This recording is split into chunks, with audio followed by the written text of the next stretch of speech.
Vhost user support in VPP. So basically, this is one of the use cases for VPP. It's basically a user mode VSwitch. So I will start a bit about talking what is actually Vhost user, how it works, and then I will show you configuration and some samples. So basically, Vhost user is a way to basically replace what is known as a vHostNet supported in Linux kernel with user mode process, and it is basically it uses the direct memory access to basically to get packets out of the VM interface. And on this drawing, you can actually see a case with 2 VMs. On the left side, there is a VM with DPDK user mode application. On the right side, there is a VM with standard Linux based kernel VirtIO driver. In the middle is VPP, or basically, as we are talking about the protocol, it can be any other VSwitch. And on the bottom of the slide is Linux kernel.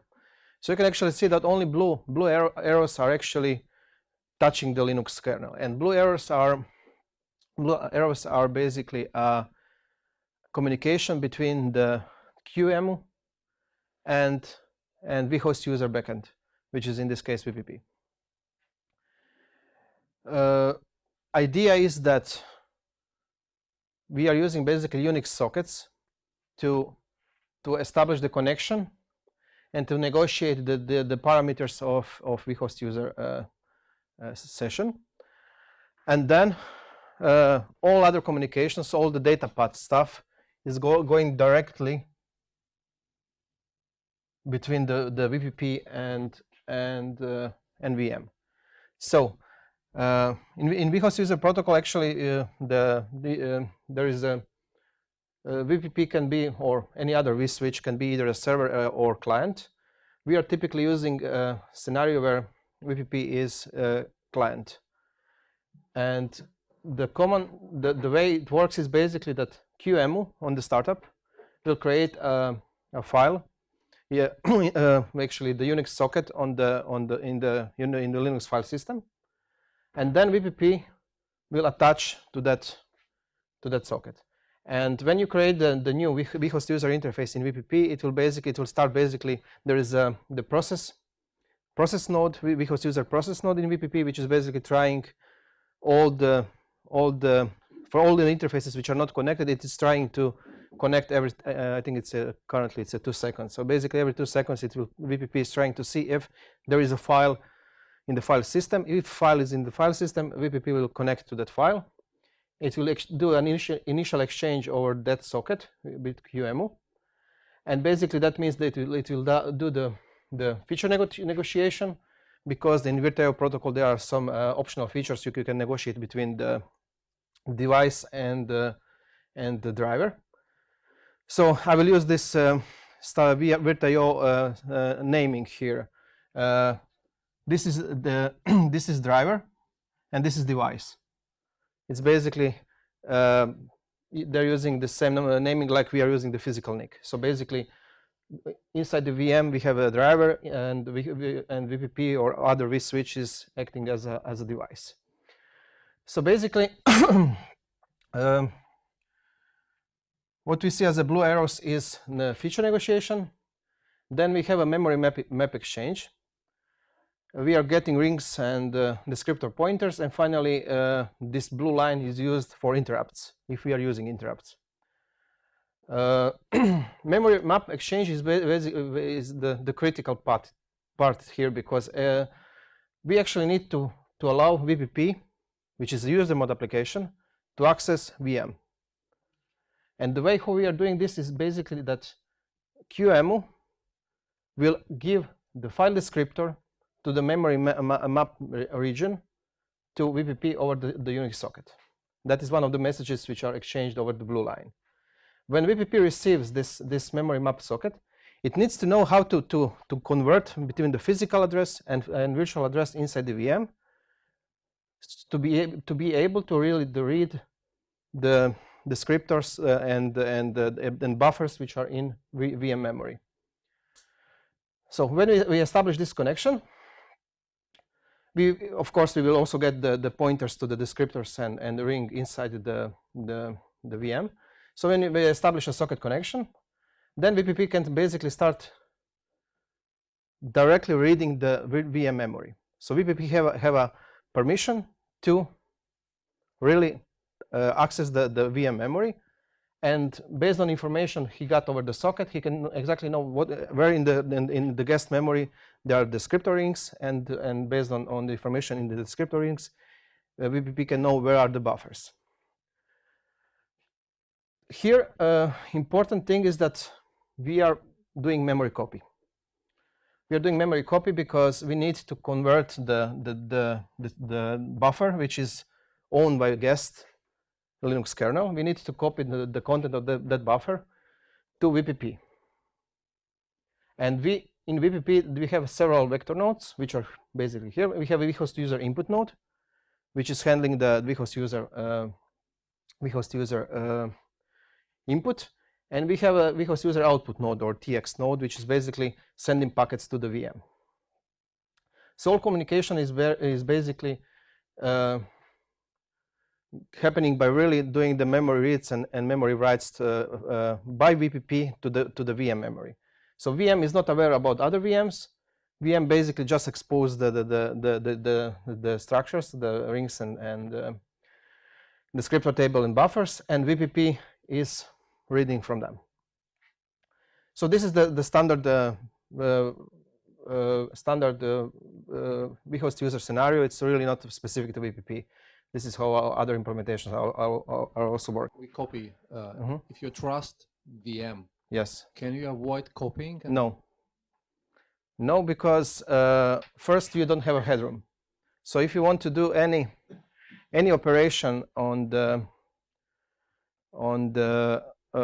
packet, for example, add the encapsulation, you don't have a headroom to add that encapsulation. Another issue will be really about holding the buffer and releasing the buffer, and probably that will not be a good idea. So memory copy is unfortunately something which is needed here, and it is done by two different graph nodes in VPP. It's a vhost user input node and vhost user output node. And we are trying to use basically the DPDK implementation of memo copy, which seems to be a fastest one. So we are getting quite a decent performance in this case. And the second question is about sockets. You mentioned VPP is a client and yes. VM will be a server, but the other way should work yes. as well. So yeah, this is yeah.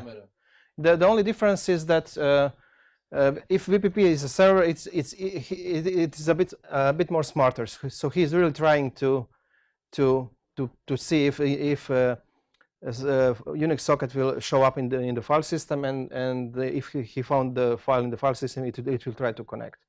If you do it in opposite way, I think QEMU will just report the error and it will stop. So you will need to constantly try to restart the VM up to the point when socket is really available in the file system.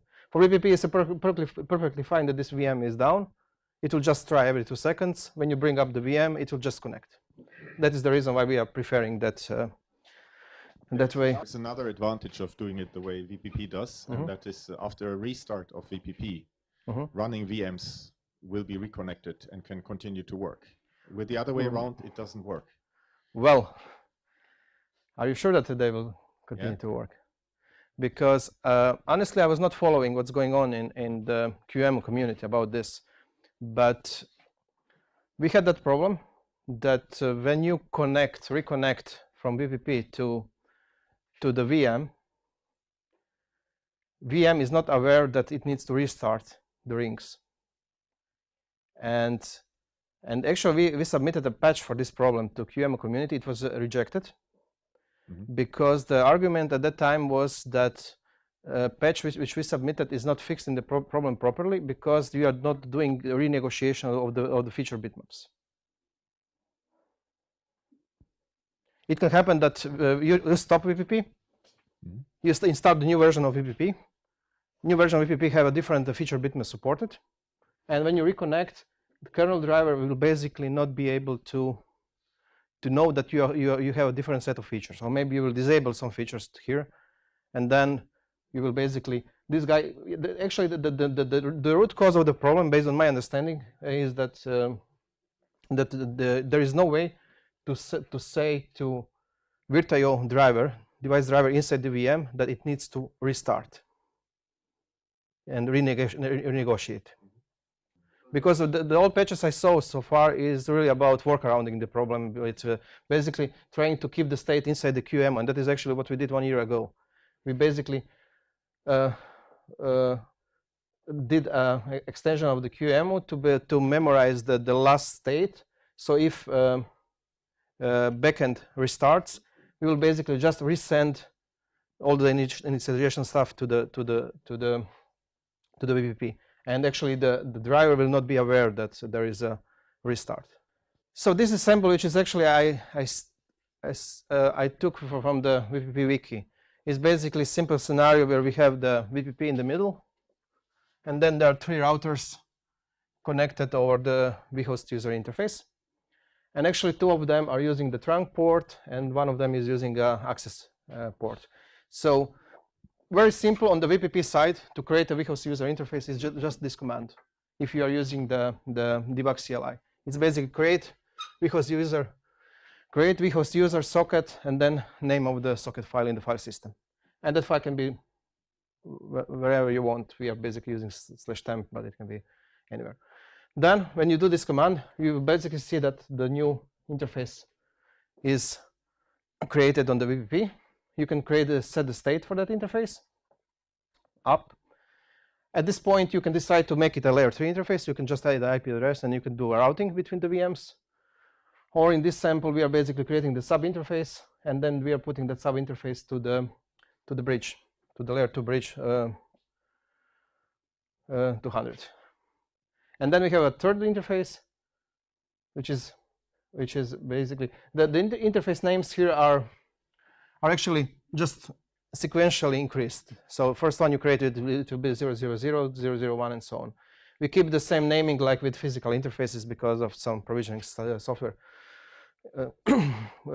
requirements, but basically 00 it will always be a 00. And yeah, the last one is basically about pushing the .1Q tag on this third interface on this drawing. Okay. So when you do this, and when you will basically, if you do show bridge, this is the configuration of the layer 2 bridge on VPP, layer 2 bridge 200. We have 2 interfaces which are without rewrite operation, and we have the third one which is have a push of 1.1Q tag. Now, how it looks on the QEMU side.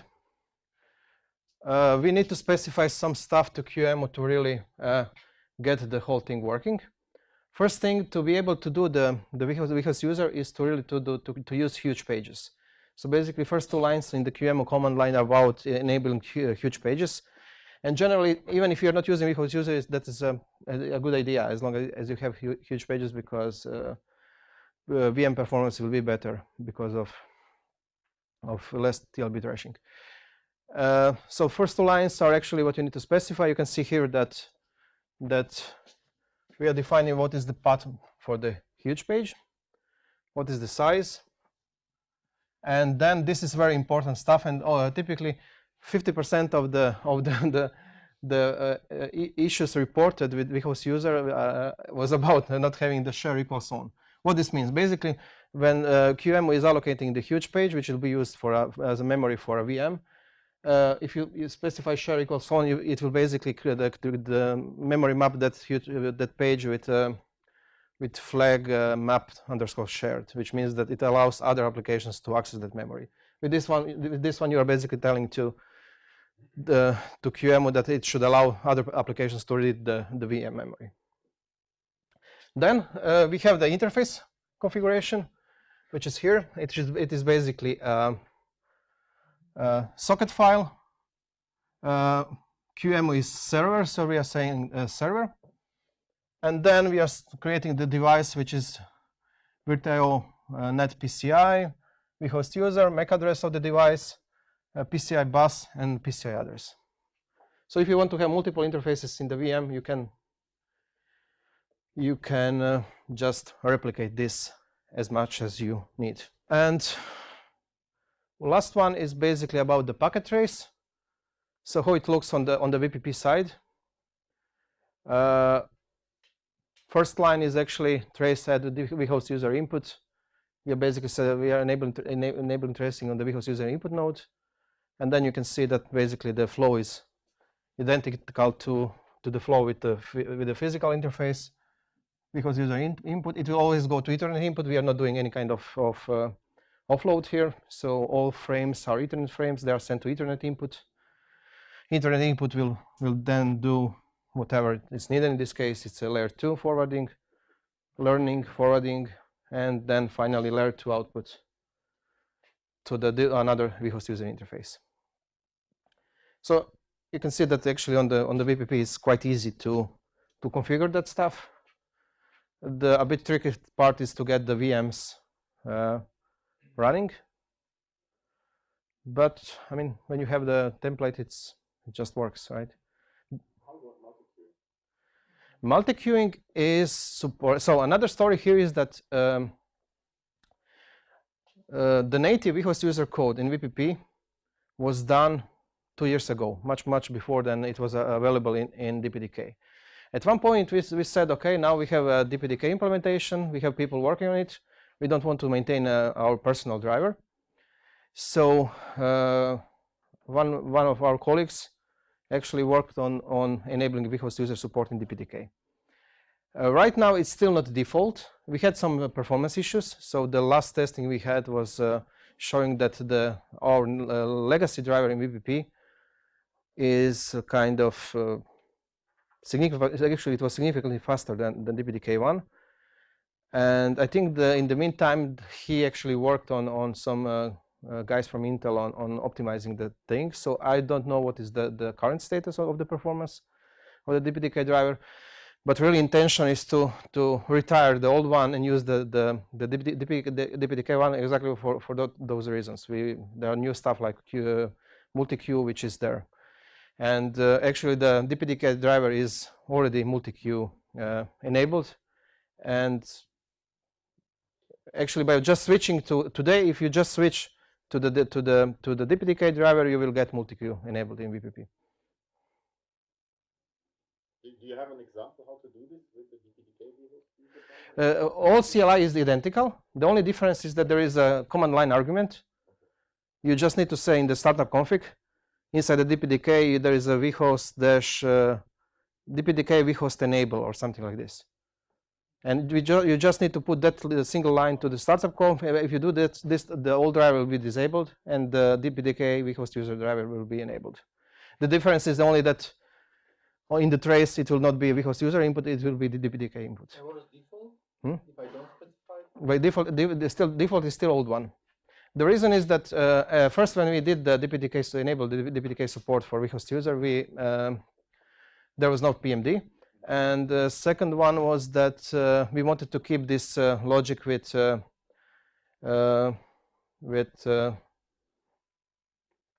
basically using the logic with using reconnect every 2 seconds, and there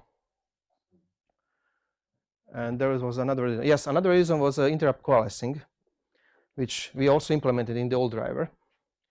We noticed that at some lower bit rates, we are actually hammering the VM because the vector size was very small.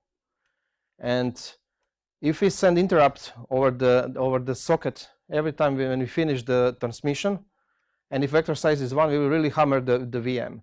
So what we did, we basically implemented kind of coalescing timer inside the VPP driver to basically not send interrupt every single time, but only if there is the time from the last interrupt was bigger than X, and if number of packets is bigger than Y.